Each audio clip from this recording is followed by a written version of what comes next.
In theory, did the gimmick turn out as you guys both expected? Yeah, but I think there was a lot of times that it could have went a lot further than it did, and they were holding it back because the people really enjoyed watching the Demolition because they knew every match that we were going to have, we were putting out 100%, and it didn't matter which team we worked with, it was going to be a good match. And if they wanted us to go 30 minutes, 45 minutes, 15 minutes, it didn't matter, we could do it. And I think they really did hold us back, and especially when the Road Warriors came in, they just killed us off. Right. And I thought that was the stupidest thing ever because that could have been the biggest thing that ever happened, but somehow, I don't know if the Road Warriors got in their ear or what it was, but they tried to ixnay us right off the bat. Yeah. But really, the people we were over more than the Road Warriors up in that territory. Yeah, that's what's ironic. We often get this. I say we never really try to imitate that. Everybody does turnbuckles. Everybody has tights. Everybody has boots.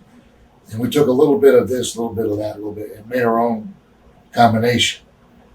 And then they had the powers of pain. Well, what the people had, certain people liked us, certain people liked the powers of pain, certain people liked the Road Warriors. You're never going to change like politics and religion. And like Barry said, we tried to go out and wrestle with everybody.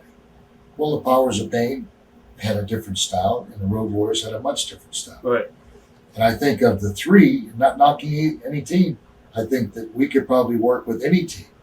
Big teams, small teams, in between teams, and have a good match. Well, and a perfect example is the other teams that are in the dressing room. I'm sure they wanted to work with us more than anybody else too. Right.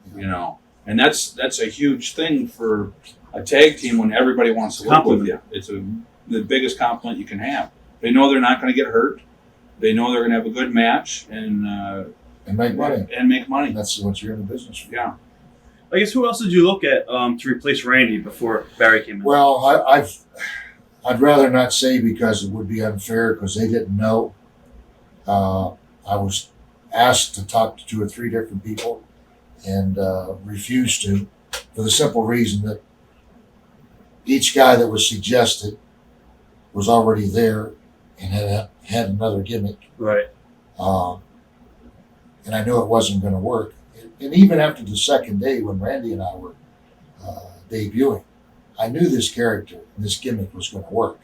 But it wasn't going to work if somebody was recognized.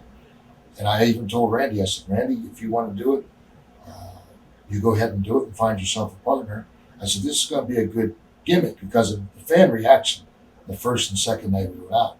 But I said, it's not going to work if they know who we are. Because I had a standing contract with Japan. I could have gone right back to Japan. For Inoki? Yeah, and I was there. All I had to do was pick up the phone. Right. So it wasn't a matter of me worrying about where I was going to work, and I could have gone back to Charlotte. I could have gone back to Atlanta. But I knew the character was going to work, but it wasn't going to work if you were recognized. And there again, it didn't matter if I picked Joe Blow or if Joe Blow was already there. Right.